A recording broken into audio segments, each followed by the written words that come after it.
vamos a empezar y vamos a hablar hoy, esta tarde, nuestro objetivo es dejar clara la utilidad de las pruebas para diagnóstico de COVID-19. Entonces, María, sin más, yo te quisiera preguntar a ti. A veces hablamos de COVID-19, hablan del virus. ¿Realmente qué es eso de COVID-19? ¿A qué nos referimos cuando oímos tanto COVID-19? Pues en realidad COVID-19 es la enfermedad. Entonces es correcto decir la COVID-19 porque es la enfermedad COVID-19. El virus, que muchas veces utilizamos COVID-19 para referirnos al virus, el virus causante de esta enfermedad es el SARS-CoV-2. Entonces es el SARS-CoV-2 y la COVID-19, ¿vale? COVID-19 es la enfermedad que causa ese virus, el SARS-CoV-2, que es nuevo. Entonces cuando hacemos lo de las pruebas para ver el COVID-19, lo que realmente vemos no es el COVID-19, que estamos estudiando El para el diagnóstico de la enfermedad. SARS-CoV-2, sí. Sí, para el diagnóstico de la enfermedad. Pero en muchas de las pruebas, en 2 de los 3 diferentes tipos, lo que vamos a mirar es el virus. No la COVID-19, sino el SARS-CoV-2.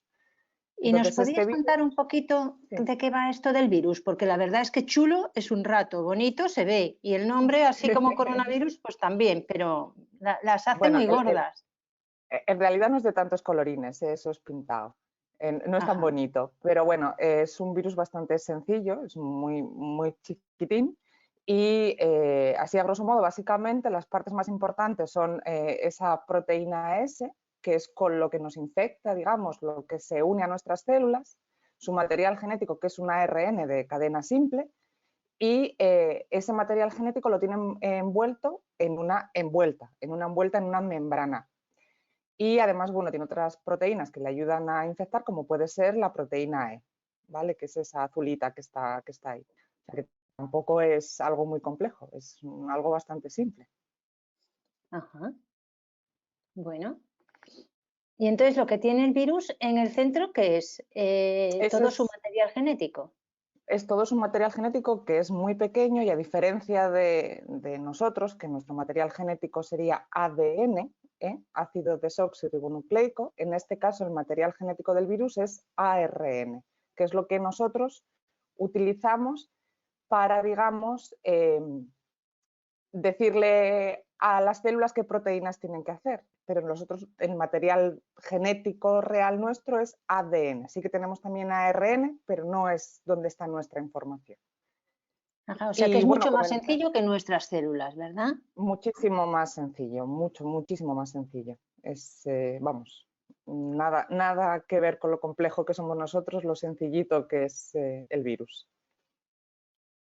Me llama la Si atención quieres, una cosa, y me llama la sí. atención cuando dicen que el virus se deshace, o sea, se destruye si utilizamos agua con jabón. ¿Nos podrías explicar un poco por qué el virus se destruye de esta manera? Si no es necesario utilizar lejía en grandes cantidades y se destruye con agua y jabón realmente.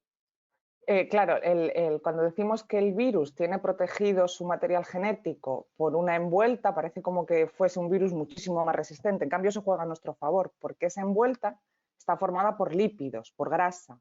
Y el jabón lo que tiene es una propiedad que es sulfactante y lo que hace es destruir esas grasas. Por lo tanto, deja ese material genético del virus expuesto y digamos que entre comillas, lo mata, porque no es un ser vivo, pero bueno, lo destruye, mejor dicho, mejor decir que se destruye ese virus, con lo cual esa forma que tiene de proteger su material genético juega a nuestro favor, porque simplemente con agua y jabón lo podemos destruir.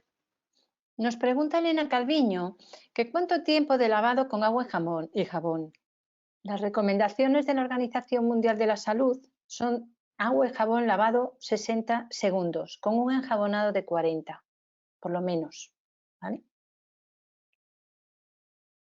Suele ser pregunta de oposición, porque eso no es nuevo para este virus. Sí, lavado de manos, yo creo Gracias. que caen Sí, todas, ¿eh? caen todas. La higiene de manos cae siempre. Muchas gracias.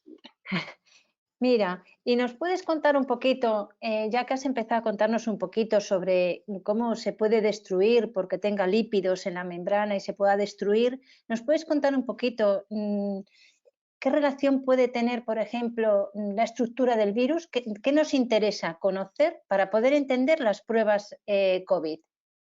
Bueno, pues nos interesa esa proteína S, que va a ser como una llave que va a encajar en la cerradura de nuestras células, va a ser lo que le va a permitir a ese virus poder entrar dentro de nuestras células. Su material genético, por supuesto, el ARN, que es lo que va a utilizar para hacer un montón de copias, una vez que esté dentro, hacerse un montón de copias, salir y poder infectar a más células. Y luego existe también la proteína N, que le ayuda a camuflar ese material genético una vez que está dentro de la célula y le ayuda a camuflarlo de nuestro sistema inmune, para que el sistema inmune tarde más en reaccionar y defendernos contra el virus. Esas serían las partes más importantes a la hora de los test diagnósticos. Ajá. Mira, te oigo varias veces que comentas para cuando entre dentro de una célula. ¿Realmente el virus entonces no es una célula? No, los ¿Qué virus no es? son seres vivos. Los No virus son seres vivos. Pues menuda no son montan, seres ¿eh? vivos. Menuda montan. Sí, no son seres vivos. Tenemos diferentes tipos de no seres vivos que nos van a causar enfermedades. Una de ellas, o las más complejas, son los virus. Hay cosas tan sencillas como una proteína, que sería un prión, que también nos puede producir enfermedades muy graves. Y no están vivos. ¿Por qué no están vivos? Porque son incapaces de reproducirse. Una bacteria se reproduce y forma más bacterias. Un virus necesita colonizar, digamos, una célula en este caso humana, para poder hacer copias de sí mismo. Es incapaz, no tiene la maquinaria como una célula viva para poder reproducirse, es incapaz de reproducirse. O sea que si no hay Entonces, células, el virus se muere.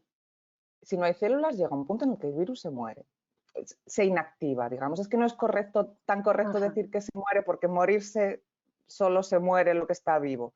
Se inactiva, se destruye. Muy bien. Para morirse hay que estar vivo.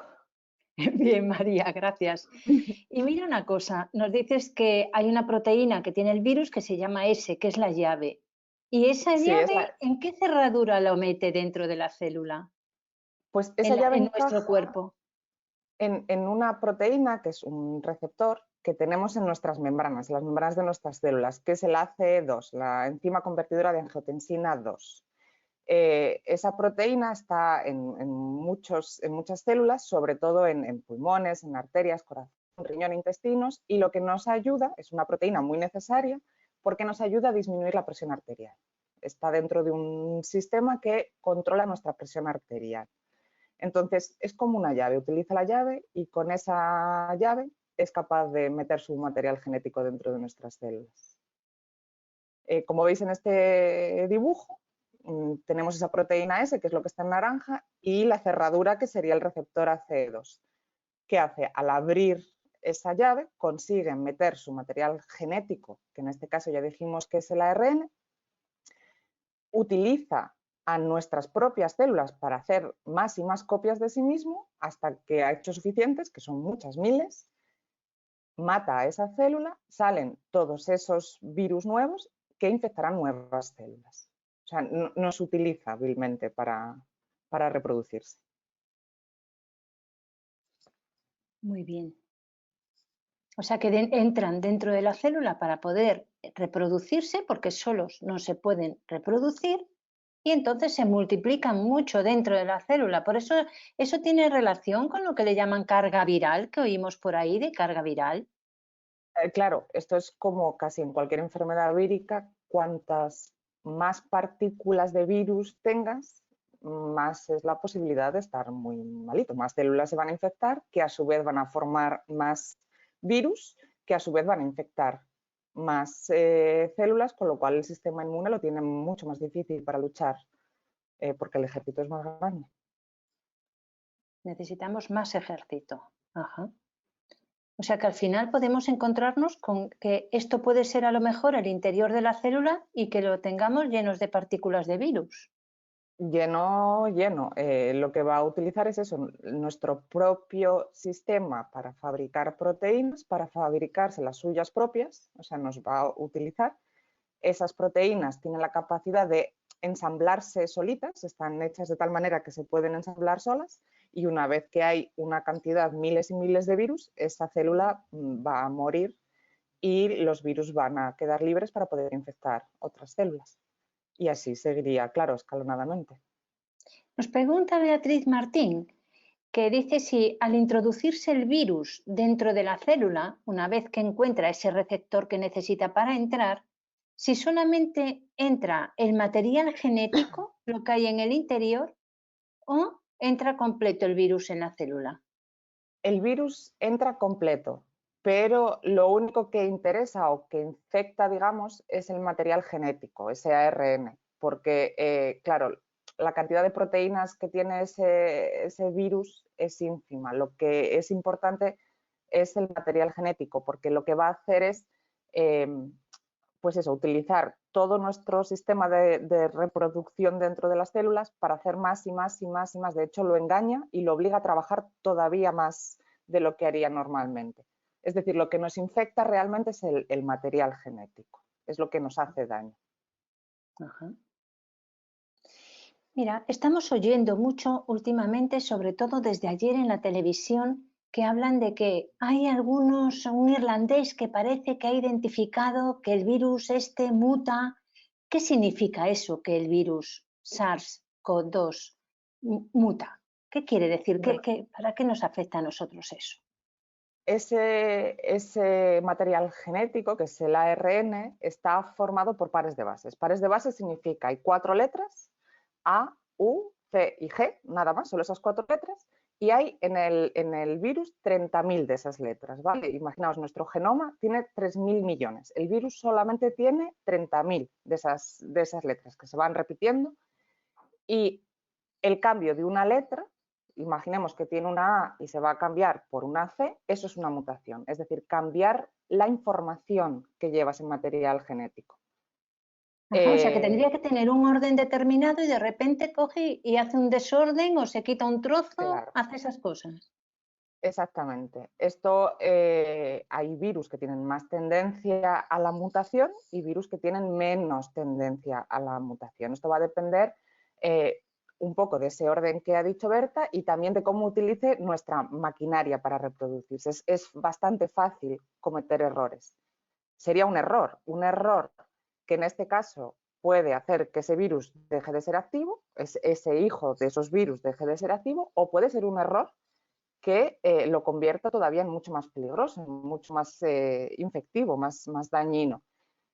¿Qué nos interesa saber de las mutaciones? El problema que tenemos con las mutaciones, que creo que todos los años lo vemos, por ejemplo, con la gripe, que es un virus que muta mucho, es que puede ser que dependiendo de la zona, cuando se encuentre una vacuna, o bien esa vacuna tenga que hacerse periódicamente porque ha cambiado tanto que ya no nos sirve, o bien incluso, a día de hoy no parece ser así, pero bien incluso haya que utilizar vacunas diferentes en diferentes sitios dependiendo cómo sea el virus en cada región.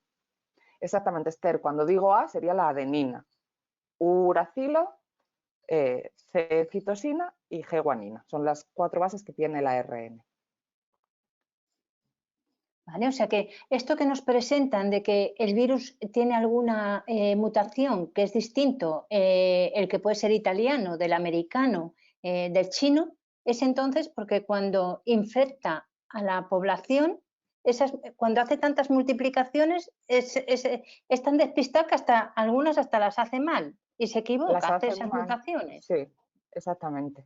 Se Y eso puede equivocan, ser que nos favorezca o que nos perjudique, ¿no? exactamente. Puede favorecernos porque puede volverse menos malo o nos puede perjudicar porque se puede volver más malo o porque resulte al final que sean tan diferentes debido a esas mutaciones que acabemos teniendo lo que se llama clones o virus que sean totalmente diferentes y necesitemos diferentes vacunas, incluso puede llegar un momento que necesitemos diferentes test. Eso va a depender también dónde se produzca ese cambio. Si ese cambio se produce en una parte que no es muy importante del material genético del virus, pues probablemente no pase nada, pero si se produce, por ejemplo, en esa proteína S, que es la que le ayuda a entrar como una llave, pues igual podría incluso jugar a nuestro favor que esa llave ya no encaje en la cerradura. Oh, qué bueno. Sí, bueno, 30.000, aunque sea muy poquito, 30.000 letras siguen siendo muchas letras y muchas cosas que cambiar para que eso pase. es Ya. tan nuevo que hay que seguir viendo. ¿Cómo actúa, no? Vale. Sí, Preguntan, Beatriz. Sí. entonces, si dices que este virus tiene tendencia a mutación, quiere decir que la existencia de una futura vacuna nos indicaría que todos los años debería obtenerse una vacuna diferente. Es muy pronto para saber eso, es demasiado pronto. Pensad que llevamos 3 meses de conocer al virus, es prontísimo. En la epidemiología de este virus lo vamos a saber con muchísimo más tiempo y de hecho la vacuna hasta dentro de un año no va a estar disponible, ninguna vacuna. El tiempo nos explicará muchas cosas, sí. Sí, todavía esto es muy nuevo. O sea que sí que puede tener repercusión, de alguna manera puede llegar a tener repercusión esa mutación para detectar también los virus. Tiene que, a lo mejor, el virus, es decir, puede afectar de algún modo a las pruebas que estamos utilizando que dejen de valer porque el virus ha cambiado y las pruebas no son capaces de encontrarlo. ¿O esto es muy raro que pase? Es muy raro que pase. Es muy raro que pase porque ya vamos a ver que hay 2 tipos diferentes de pruebas. Entonces tendría que cambiar mucho, mucho el virus para que las pruebas no lo pudiesen detectar. Porque además, sobre todo la PCR es muy sensible en ese sentido. Y de los tipos de pruebas, ya entrando un poquito, que ya nos has explicado un poco para que entendamos un poquito hacia dónde pueden ir las pruebas o por qué van hacia dónde van, ¿nos podías comentar un poquito las pruebas para qué se utilizan? Vamos a tener 2 tipos de pruebas. Pruebas que identifican al virus o bien a su material genético o bien hay 2, pero sobre todo la S, a esa proteína S que utiliza de llave. También podría haber de la N, pero bueno, parece ser que la S es la que mejor se identifica. Entonces estaríamos identificando el virus. Y tenemos otro tipo de prueba que lo que va a identificar es si nuestro cuerpo ha reaccionado, si nuestro sistema inmune ha producido anticuerpos. No identificamos al virus, pero ha sido necesario que ese virus nos haya infectado para que haya anticuerpos contra él. Ajá, y en eso es en lo que se basan las pruebas diagnósticas, claro, para saber si está el virus o para saber si hemos respondido a ese virus. Sí, entonces tendríamos antígeno, que sería la proteína S principalmente, el ARN, el material genético, o lo que ha fabricado nuestro cuerpo, que serían anticuerpos, que hay 2 tipos, los inmunoglobulinas M, que se producen al principio de la infección, y las inmunoglobulinas G, que se producen ya al final de la infección, y hay bueno, otro tipo... Sí, entonces te voy a preguntar sobre esto, porque eso me ha parecido interesante que nos digas. IgM al principio, IgG más adelante. ¿Quiere decir que si nosotros tenemos IgM y nos hacen una prueba y nos detectan IgM, quiere decir entonces que me contagió hace poco y que estoy respondiendo desde hace poco? ¿Nos puede ayudar a eso la prueba? Sí, la prueba nos podría decir en qué periodo, digamos, de la infección estamos, en qué periodo estamos.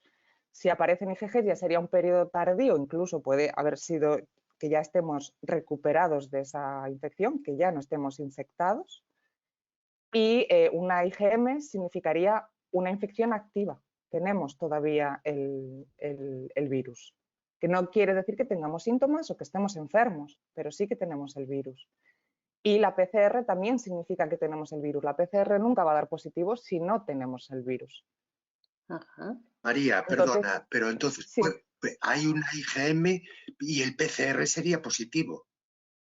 No necesariamente, porque se ve bien.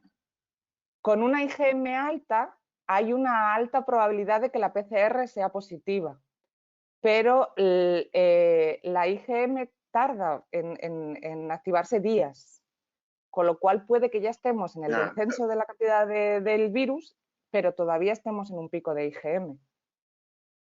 Es decir, nos podría dar una PCR negativa y una IgM positiva. Ahí está, eso es lo que te quería preguntar, porque la IgM no es específica del COVID-19 o del SARS-CoV-19. Sí, es específica del SARS-CoV-2. Sí, porque lo que ponen en la prueba, que por eso es más fácil hacer con inmunoglobulinas que el antígeno, es ponen un antígeno específico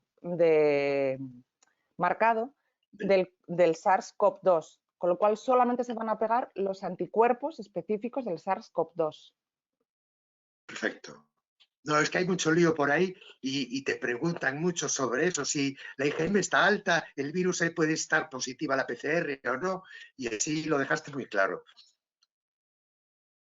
Muy bien, pues seguimos. Pasa Pregunta un Esther. poco, perdón, solo hacer un apunte, pasa un poquito como en la hepatitis B. No sé si tienes un poco en la cabeza cómo son las pruebas para la hepatitis B, pero es algo muy similar. Ya, perdón. Bien, nos preguntaron Esther y nos preguntan otras compañeras sobre la utilidad de las pruebas de PCR y qué es eso de la PCR. Bueno, pues vamos a ir entrando en harina y lo vamos a ir desgranando poco a poco para que lo entendáis, ¿de acuerdo? Entonces, con respecto a la utilidad que de las distintas pruebas hablan para el COVID-19, porque parece ser que todo el mundo habla de PCR, PCR. ¿Qué es eso de PCR, María? ¿Nos lo podías detallar un poquito y decir sobre todo qué significa PCR positivo o PCR negativo?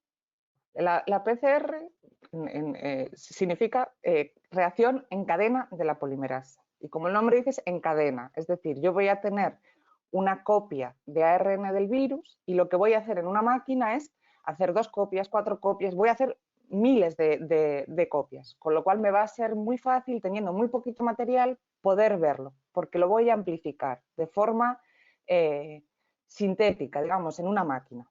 Con lo cual, o sea que yo lo voy a prueba poder... La prueba María consiste en coger una muestra y hacer que se multiplique mucho el virus. El virus no, solo su material genético. Solamente su material genético, ¿vale? Solamente, no se multiplicaría ni la proteína S ni la proteína, solamente el ARN. Bueno, vamos a ver más adelante que en realidad es una copia de ese ARN que le hemos hecho copia a ADN. Ah, pues nos lo explicas, genial. ¿Por qué es la más utilizada? Porque a día de hoy es la más sensible. Como podemos amplificar, es más fácil poder verlo. Es más fácil poder verlo. Si soy positivo, pone ahí estoy enfermo. Si eres positivo, es que tienes el virus. Pero tener el virus, hay gente que es asintomática, que no está enferma. Si da negativo, esta prueba tiene falsos negativos debido a diferentes pasos que lleva la prueba. No es una prueba sencilla que pueda hacer cualquier persona. El primer falso negativo, es decir, que a mí me dé la prueba negativo cuando sí que en realidad tengo el virus, sería la toma de la muestra. Porque si yo en la muestra no consigo tomar los virus, no tengo ningún ARN que aumentar. Entonces me va a decir que no tengo la enfermedad o que no estoy infectado cuando realmente sí que lo estoy. O sea, que nos quieres decir, María, que la prueba es muy buena porque si está el virus lo va a pillar, pero el problema es que si no nos cogen bien la muestra, no nos lo van a encontrar. ¿Puede ser eso? Es uno de los principales fallos, es la toma de muestras. Otro fallo, claro, es una prueba que no es fácil de realizar. Tiene que ser realizada por personal preparado. No... Parece muy facilito, porque al fin y al cabo te meten un tubito por la nariz. No, no es tan facilito.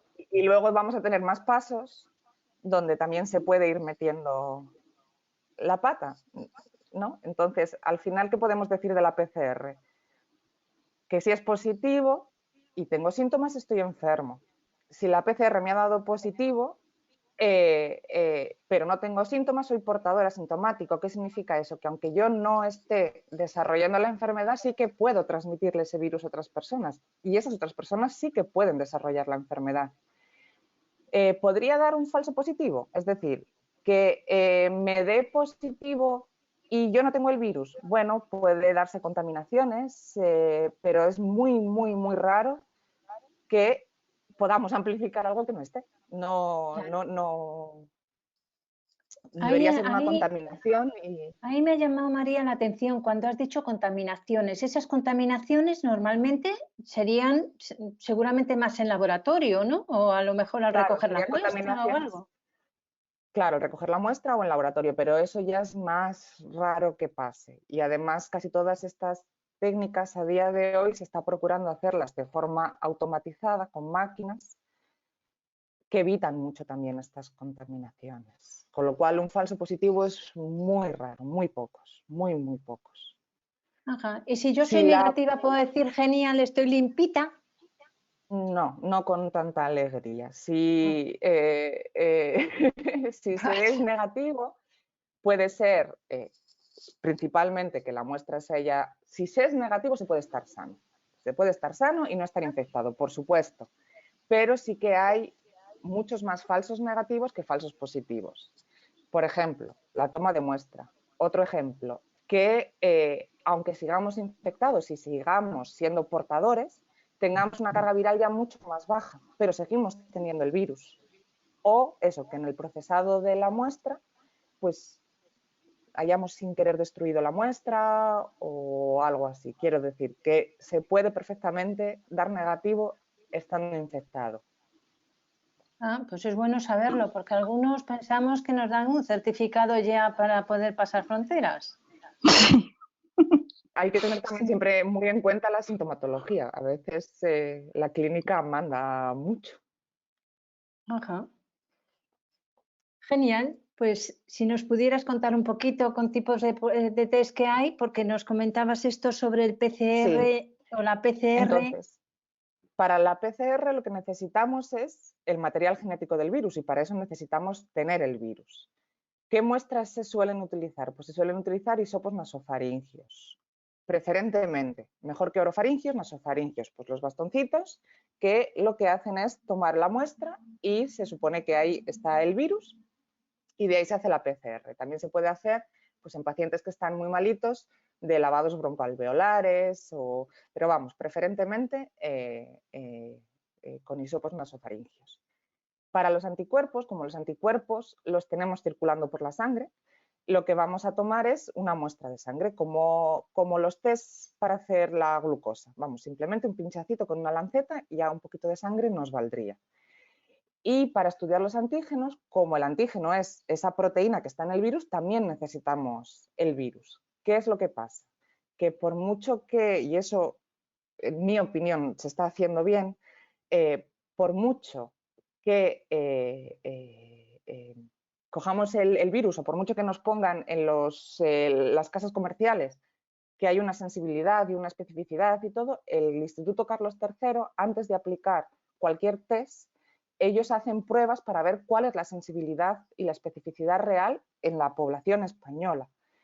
¿Qué es lo que pasa? ¿Me quieres decir, perdona María, cuando hablas de sensibilidad y especificidad, estás hablando de cuántas veces se equivoca el test para medir lo que necesita medir, ¿verdad? Exactamente. Sensibilidad significa que si yo estoy malito o estoy infectado, ¿qué probabilidad hay de que el test me dé positivo? Y el Instituto de Salud Carlos III dice que los test que se utilicen tienen que estar alrededor de un 70% como mínimo. Es decir, que si hay 10 personas enfermas, ese test por lo menos tiene que dar a 7 personas como enfermas, por lo menos. Entonces, o sea, que se equivoque poco, le dice que se equivoque, que se tienen que equivocar poquito. Muy poquito. Y especificidad nos dice justo lo contrario, es decir, que si yo estoy sano y no he sido infectado por el virus, la prueba me dé negativo. La prueba me dé negativo. El problema con los test que detectan antígenos es que necesitamos muchísimo virus para que nos den positivos. Ahora mismo no hay ninguno que esté por encima del 50%, es decir, que la mitad de los que están infectados se nos escaparían como no infectados. Eso en el modelo, en este modelo. De antígenos. En el Hasta de el día de hoy antígenos. sí, en el de antígenos. ¿Qué diferencia hay? ¿Por qué la PCR que mide también, digamos, un antígeno, entre comillas, del virus sí que es buena y esta no? Pues que con la PCR, como os he dicho, amplificamos. Es decir, aunque tengamos poquito, en esa máquina vamos a hacer de ese poquito mucho. Y en cambio, lo que llamamos las proteínas del virus no las podemos amplificar. Esa es la gran diferencia entre uno y otro. No podemos hacer más copias, digamos, para que se pueda ver mejor. O sea que esta que mide esa proteína esta proteína, como que vale para poco. A día de hoy, estas cosas, bueno, cambian. Vale. Y podríamos entonces decir que todas las pruebas no nos ofrecen la misma información, por lo que tú nos estás contando. No nos ofrecen la misma información ni van a ser válidas en el mismo momento. Hay que mirar muchas cosas. Primero, ¿qué estamos buscando? Si estamos buscando saber si estamos infectados, si estamos buscando saber si podemos contagiar a los demás, o si estamos buscando que ya no nos vamos a poder infectar, que estamos protegidos, que somos inmunes al virus. Y también hay que ver en qué punto se estuvo en contacto con la posible persona que nos ha infectado o cuándo aparecieron los síntomas para saber qué test aplicar. Ah, bueno, Entonces, parecía claro, la cosa más prueba, facilita, ¿eh?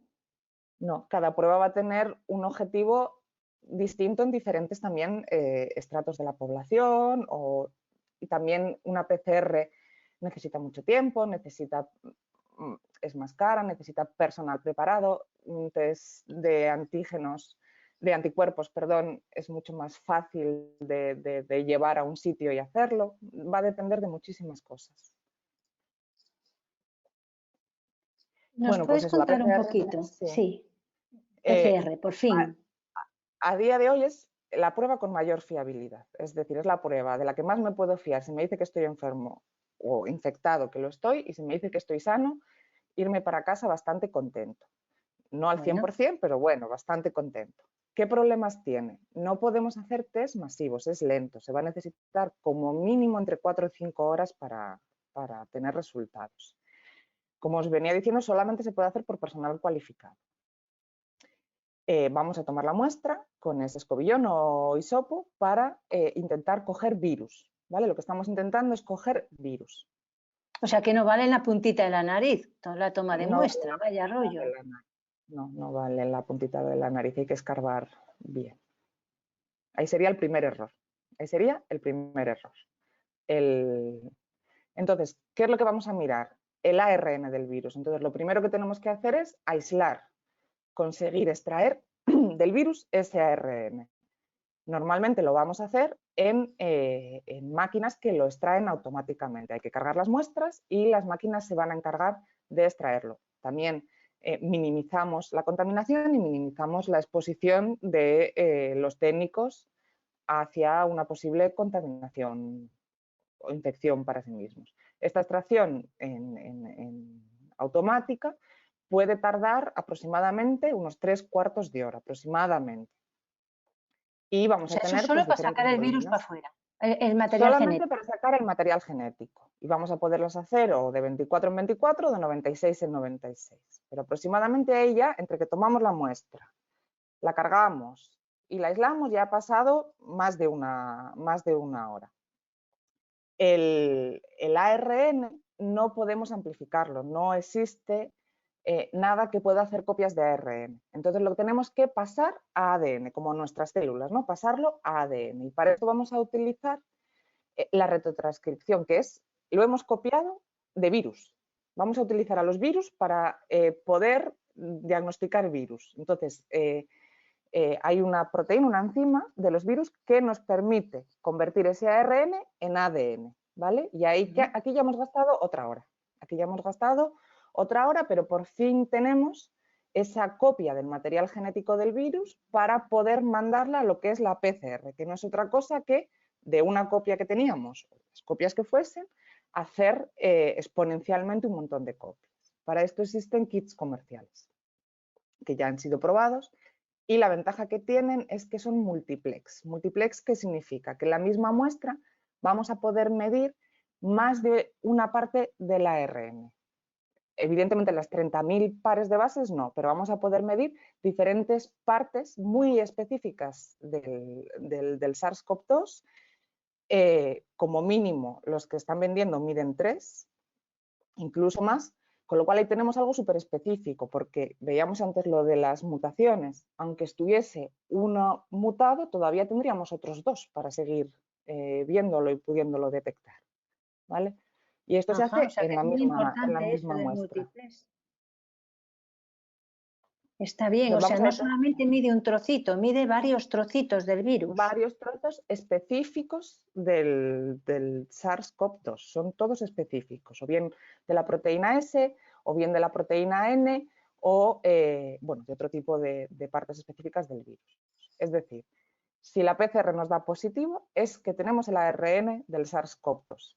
Y para tener el ARN del SARS-CoV-2 tenemos que tener el virus.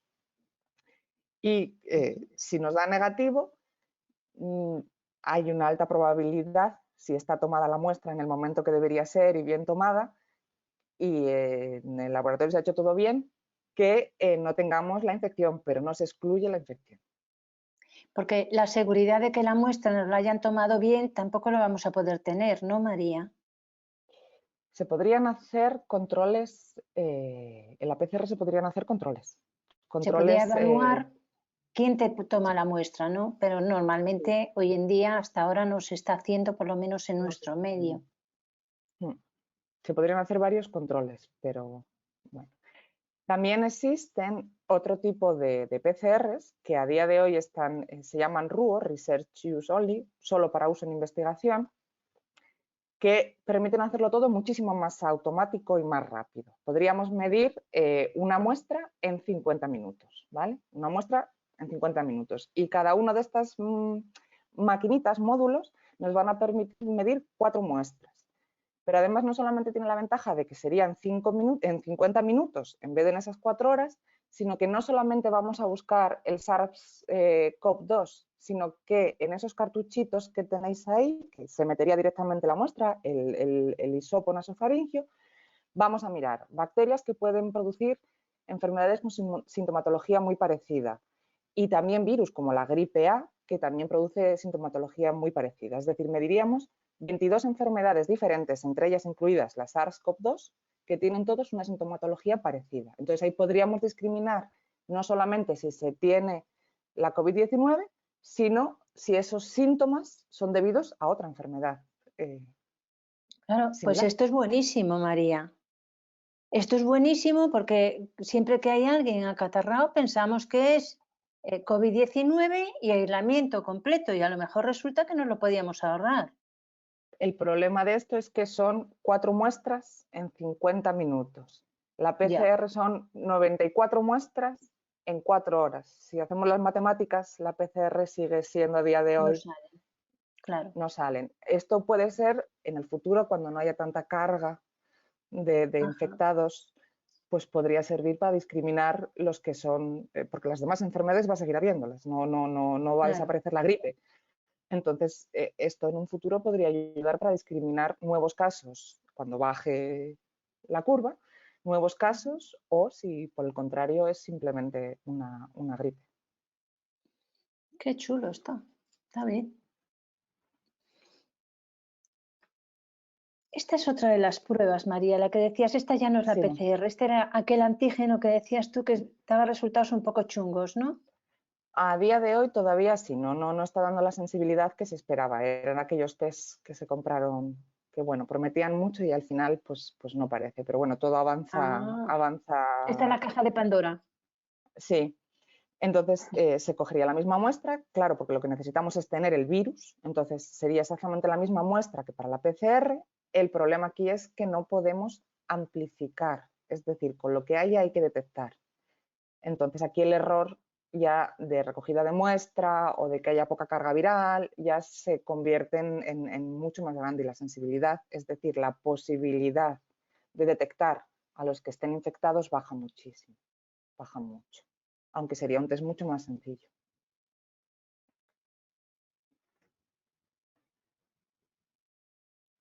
Bueno, estos son los test que están ahora mismo. Sí, ahora estos son los test que se están estudiando a día de hoy. Hay muy poquitos en comparación con los que hay de anticuerpos o de PCR, muy poquitos, porque es bastante difícil. Tecnológicamente es mucho más difícil hacer este tipo de test que los de detectar anticuerpos. Es mucho más difícil tecnológicamente. ¿Estos son los llamados test rápidos? Esto sería uno de los test rápidos, sí. Este sería uno de los llamados test rápidos. De los test rápidos tenemos 2 tipos. Uno que detecte antígenos, y el otro es el que detecta anticuerpos, es decir, si nuestro sistema inmune ha reaccionado o no. Estos serían los test rápidos, sí. Ajá, porque estos son rápidos que en 15, 20 o 30 minutos ya nos dicen el resultado. Sí, están. Pero claro, este detecta muy pocos enfermos, se equivoca mucho. Es que es difícil. ¿Y nos podías explicar este otro test rápido? Porque en la PCR es rápido, porque hacer una PCR en 4 horas está muy bien y también sé que le solían llamar rápida, ¿verdad? Pero no es a lo que le llaman ahora en la COVID No. test rápido. Test rápido se lo dicen a esto, ¿verdad?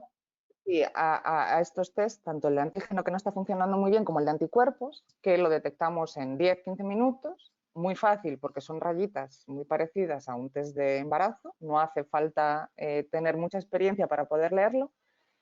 Lo que vamos a detectar es si nuestro cuerpo ha reaccionado al virus. La única forma de que el cuerpo reaccione al virus es teniendo el virus. ¿Cómo suele reaccionar el cuerpo ante las infecciones? Pues normalmente la primera vez que estamos en contacto con un virus, y esta vez para todos es la primera vez que estamos en contacto, esta vez de verdad que sí, que para todos es la primera vez, lo que va a pasar es que vamos a necesitar un tiempo, ¿vale? Un tiempo determinado hasta que nuestro cuerpo reaccione. Durante ese tiempo se van a producir IgMs, inmunoglobulinas M, ¿vale? Va a ser la primera respuesta. Después de esa respuesta, pasados más días, el cuerpo va a empezar a producir también inmunoglobulinas G. Pero una cosa, María, esto es solo en sangre, ¿verdad? No va a estar en la nariz. No, esto va a estar en sangre. Esto lo vamos a tener Solo en sangre puede ser en circulante. sangre. Sí, esto es como la policía de nuestro cuerpo, que va a ir circulando en busca del virus para pegarse a él e inactivarlo, ¿vale? Entonces va a ir por todo nuestro cuerpo, por la sangre, que es la que lleva todo nuestro cuerpo, y son los policías del cuerpo. Ajá. ¿Qué es lo que va a pasar? La primera vez que estamos sometidos o que nos enfrentamos a un virus, nuestro cuerpo va a reaccionar un poquito suavecito. Ya en la segunda vez que estemos en contacto, la teoría nos dice que el cuerpo va a reaccionar mucho más fuerte y mucho más rápido, que es lo que llamamos la inmunidad. Es decir, ya no, en teoría no nos deberíamos poner tan enfermos porque nuestro cuerpo va a reaccionar mucho más rápido y mucho más fuerte. Que es lo que siempre que hablamos, somos inmunes, vamos a ser inmunes, tenemos inmunidad, sería eso, que a la segunda vez que nos infectemos con el SARS-CoV-2, nuestro cuerpo ya sabe lo que es y va a reaccionar. La policía del cuerpo ya lo va a reconocer. Entonces ahí tendríamos esas dos inmunoglobulinas, la IgM, que es al principio, una infección activa, y la IgG, que es al final de la infección o cuando ya somos inmunes, que no sabemos todavía si esto va a ser así. Y tenemos otro tipo de test. María, sí sabemos que el organismo hace eso, que produce IgM e IgG. Lo que no sabemos es si va a conseguir que el virus no se vuelva a entrar en nuestro cuerpo. Eso es lo que no sabemos. Lo Si que va no a ser tan sabemos es fuerte. si esas IgGs que están por ahí circulando van a conseguir que la segunda vez que nos infectemos, esas IgGs sean capaces de acabar con el virus, digamos. Bien porque el virus haya mutado mucho y ya no lo reconozcan, entonces no lo ataquen. Es una enfermedad nueva, hay que... No queda otra que tener paciencia e ir estudiando. Y luego hay test rápidos, que son los que ha comprado ahora mismo España, que no identifican entre IgM o IgG, solamente si hay. ¿Vale? Tengamos IgM o IgG nos va a dar el mismo resultado. No discrimina una de otra. No va a discriminar. Ajá. ¿Nos puedes empezar a diferenciar un poco entre esos dos tipos para ver para qué nos pueden servir? Pues nos van a poder servir, por ejemplo, para hacer un cribado de población general, ese cribado que van a hacer ahora con esas 30.000 familias, un poquito para tener una idea de, claro, ahora mismo los test de PCR no se le están haciendo a todo el mundo indiscriminadamente, entonces nos puede servir para tener una idea más clara de cuánta gente ha estado infectada de la que tenemos ahora. También sirve, por ejemplo, para exámenes y diagnósticos rápidos en un punto de atención. Serviría, por ejemplo, para las residencias de ancianos. Es muy útil. Para hospitales, siempre que nos dé negativo habría que repetir y hacer una prueba de PCR ante sospecha para confirmar que realmente no se está infectado. Consultorios médicos, farmacias, laboratorios, porque es algo muy, muy fácil de hacer. Lo puede hacer casi cualquiera. Podríamos detectar, por ejemplo, portadores asintomáticos. ¿Por qué? Porque si tenemos anticuerpos pero no hemos tenido ningún síntoma y en cambio tenemos la IgM alta, estamos infectados pero no estamos enfermos y en cambio podemos infectar a muchísima gente a nuestro alrededor. Se podría determinar si el paciente está afectado recientemente, lo mismo, cuanto más IgM tengamos, más reciente ha sido la infección, o si el virus ya no está presente, es decir, ya ha desaparecido completamente la IgM y solamente tenemos IgG, hemos pasado la infección. Esta me gusta a mí. Sí, ¿verdad? Esta es chula. Ojalá. Mira. Entonces, es muy fácil. Simplemente con una lanceta como los test de glucosa, por ejemplo, ¿no? O los de hemoglobina, con una lanceta se saca un poquito de sangre y se carga en la prueba, en el test. En este caso sí que sería un test que distingue entre la IgG y la IgM y todos los test llevan un control para saber que sí que se ha producido la reacción, digamos. Si el control no sale, si la rayita del control no sale, la prueba no es válida, hay que repetirla, ¿no? Entonces tendríamos, el primer caso sería una persona que tiene el control bien y tendría IgM e IgG, es decir, está en una fase tardía de la infección, está infectado, pero está en una fase tardía de la infección. El segundo caso tendría la IgG, con lo cual ya se ha recuperado de la infección y en teoría es inmune. Y la tercera sería con la IgM, es decir, está en una fase activa de la infección. Puede ser asintomático o puede estar con síntomas, está en una fase activa de la infección. Y el siguiente ya sería negativo, es decir, el control nos da positivo, ha funcionado la reacción, pero no ha encontrado ni IgGs ni IgMs. Y esto se tarda nada, 10 minutitos. Se pone la gotita de sangre, se pone un buffer que viene normalmente con la muestra, que simplemente es para que vaya corriendo, igual que los test de embarazo, según va corriendo la muestra van saliendo las rayitas. Importante de este test, leerlo a los 10 minutos y si pasa cierto tiempo ya no vale. No asustarnos, si alguna vez nos lo hacen y no salen las rayitas y luego a la media hora salen las rayitas, eso ya no vale. Eso ha sido una falsa reacción. Siempre tiene un tiempo de lectura. Pregunta Beatriz Martín en una PCR, ¿cuántas muestras se podrían realizar a la misma vez? Lo máximo que se puede hacer en una PCR son 96 muestras y contando que todas las PCRs, todas deben llevar un control positivo y un control negativo, lo máximo que se podría hacer de una vez serían 94 muestras. Mira una cosa, María. Estos test parece, los de anticuerpos de IgG e IgM, parece que realmente están dando buenos resultados, ¿no?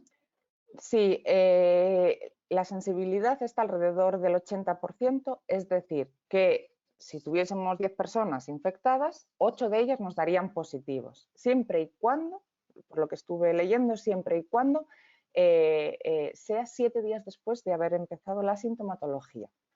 Si o sea que se toman esta lo que no muestras... podemos hacerla, esta lo que no podemos hacerla es, ay, hoy parece que me duele la cabeza o hoy no tengo nada, voy a hacerme la prueba. ¿Valdría para algo? Si te sale la IgG, sí. Si no, pues te quedas como estabas. Quiero decir, para lo único que valdría es, evidentemente, si solamente tienes la IgG ya pasaste la infección. Pero si no te sale nada, te quedas un poquito como estabas, sin saber muy bien si estás infectado, no estás infectado, con lo cual no, sería tirar un poquito el dinero y el tiempo. En cambio, si se toman las muestras aleatoriamente de personas que se sabe que son positivas en diferentes momentos, sin contar el tiempo en el que se hace la prueba, la sensibilidad baja hasta un 60%. O sea, no valdría para nada. Realmente no sabríamos muy bien dónde estamos. Si es que nos queremos hacer... Yo hoy, por ejemplo, digo, mañana me voy a hacer una prueba de anticuerpos. Pero claro, en ese caso la sensibilidad sería muy baja. La prueba valdría para poco, ¿no? Y estamos hablando de ese 60% de personas que sabemos que realmente tienen la enfermedad, porque eso es como se mide la validez de una prueba. Sabíamos que esas personas están enfermas.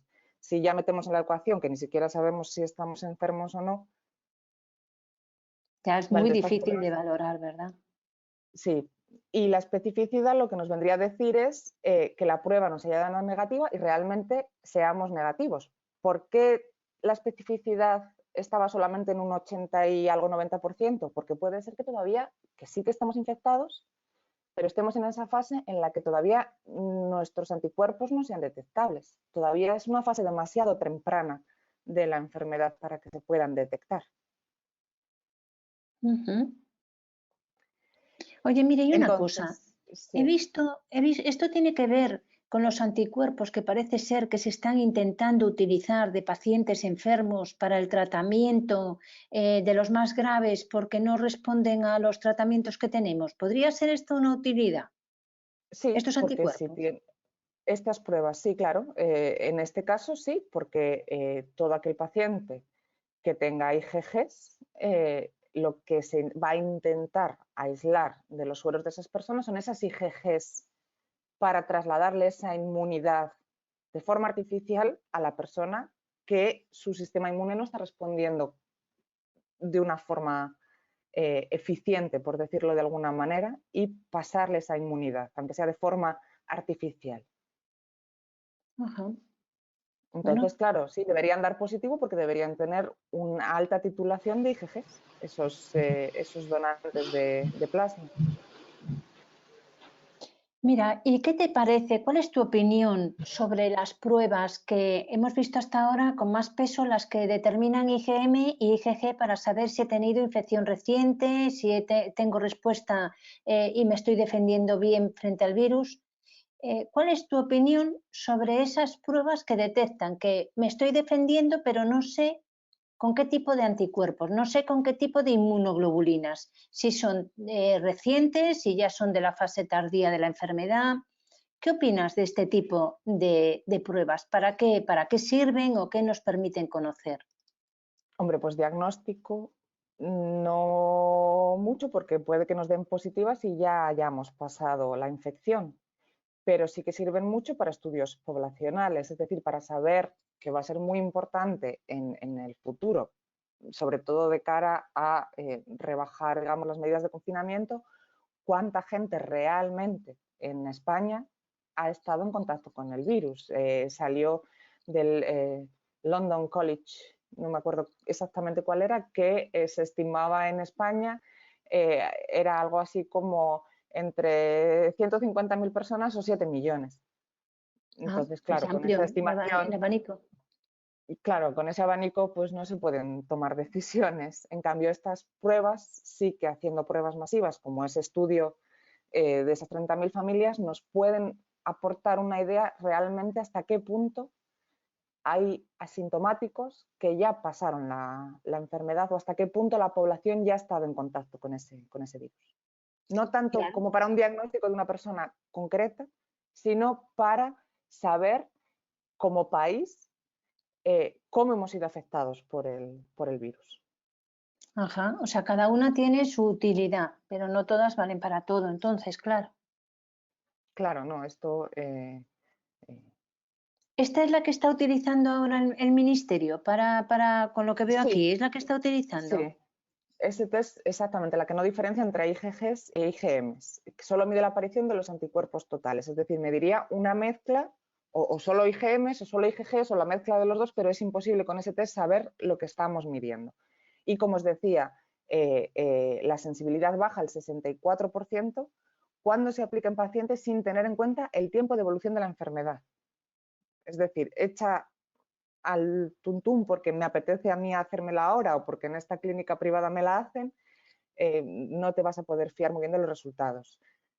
Solamente tienes 80% válido cuando son pacientes con más de 7 días de evolución de síntomas.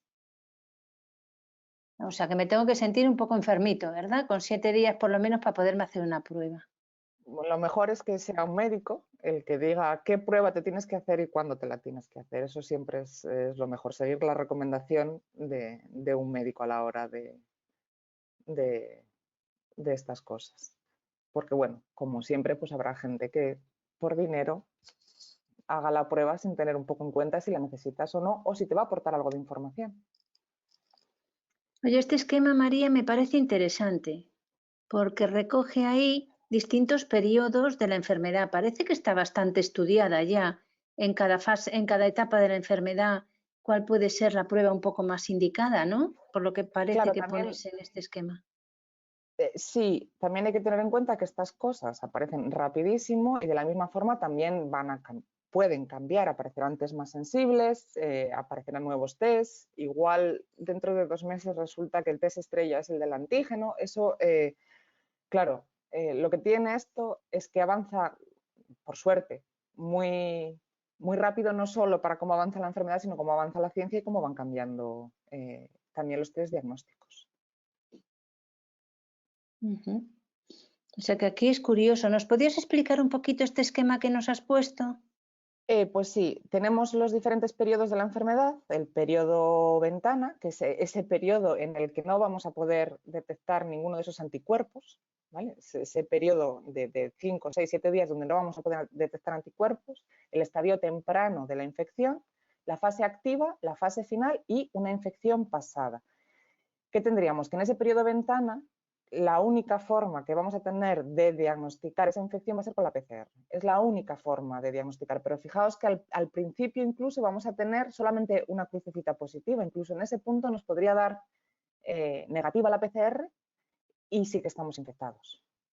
En el estadio temprano vamos a poder ver sobre todo las IgMs y todavía vamos a poder hacer la PCR y según van pasando los estadios, cada vez la PCR va a ser menos probable que dé positiva, dando paso ya a las IgMs y en periodos finales ya a las IgGs. También nos va a servir, que me olvidé de decir, los test de las IgMs y las IgGs también van a poder ser de mucha utilidad en el futuro para saber si la vacuna es efectiva o no. Porque si la vacuna es efectiva, nuestro cuerpo empezará a producir IgGs. Entonces también nos va a servir para testar las vacunas, si funcionan o no funcionan.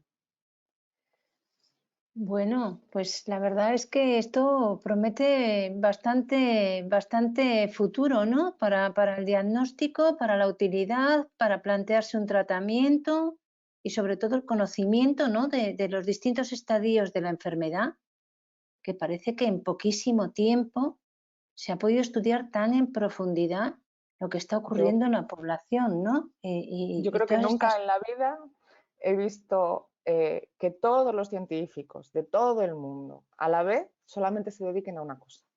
Todo el mundo ha dejado lo que estaba haciendo para dedicarse a esto en exclusiva. Gente que se dedicaba a investigar cáncer ahora está en esto. Las publicaciones científicas son abiertas. La cantidad de publicaciones que salen al día es descomunal. Yo nunca vi nada parecido. O sea, ahora mismo está todos los científicos volcados solamente en este tema. Claro, pero eso por otra parte, María, será muy complicado porque con tantísimas publicaciones científicas, sintetizar y revisar cuáles son las mejores y en cuáles te puedes fiar o no, pues también tiene que ser bastante complejo, ¿no? Sí, sobre todo porque ya no se pasan tanto los tests como las publicaciones científicas, ya no pasan los controles de calidad que pasaban antes. También se ha O levantado sea que la hay que ser mano. muy experto en revisar la evidencia Sí. científica para poder saber de qué te puedes fiar. Y repito, el buen trabajo del Instituto de Salud Carlos III, que no se fió de los test que compraron, que tuviese la especificidad que estaba diciendo que tenía o la sensibilidad que estaba diciendo que tenía, y ellos los testaron antes de utilizarlos en la población. Eso está muy bien hecho, porque a día de hoy todos estos sellos de calidad de Comunidad Europea o de la administración americana no son tan fiables como lo eran hace unos meses, porque los controles han bajado muchísimo. Ajá. Pues habrá que tener cuidado y habrá que seguir a todos estos estudiosos y todas estas publicaciones. Bueno, pues no sé, yo hasta aquí la verdad es que me ha solucionado muchas dudas, pero no sé si con la participación mía y con las dudas que yo he presentado se han resuelto las dudas de todos los que estamos aquí, que somos unos cuantos. Por lo tanto, genial. Yo dejo la voz en vuestros sonidos, en vuestra participación para que preguntéis a María que está a vuestra disposición para todo lo que queráis que os solucione y que os aporte en respecto a las pruebas del COVID. Contarnos alguna cosa. Os dejo en manos de María. Muchas gracias, María. Nada. Si tenéis alguna duda, pues y os la puedo solucionar, genial. Muy bien, te doy las gracias de nuevo, María, porque en muy poco tiempo he visto que has revisado muchísima documentación que incluso ha salido publicada hasta en el día de ayer. Entonces, te doy gracias por todo ese esfuerzo que has hecho, como siempre, una profesora de la que estamos muy orgullosos en Formantia. Estamos orgullosos de todos nuestros profesores, pero especialmente en el día de hoy es el tuyo, María. Muchas gracias, muchísimas gracias por todo tu esfuerzo y por todo tu compromiso. No, gracias. Seguimos. Bueno, y a todos. Que tengáis buena tarde, entonces. Buenas tardes, Hasta un luego. beso y muchas gracias. Hasta luego. Hasta luego, chao. Buenas noches a todos. Buenas noches, José. Buenas noches. Enhorabuena por tu hija. Muy Un bien, abrazo. muy bien. Bueno. Bueno, Por para eso quien no se ha estaba enterado, contento. el profe de Derecho es mi padre, para quien no se hubiese Eso. enterado. Buenas Muchas noches, ha sido genial. Enhorabuena, Muchas María. gracias. Encantados de Muy estar bien, muy todos bien. aquí con vosotros. Muchas gracias. A todos Hasta un luego. saludo.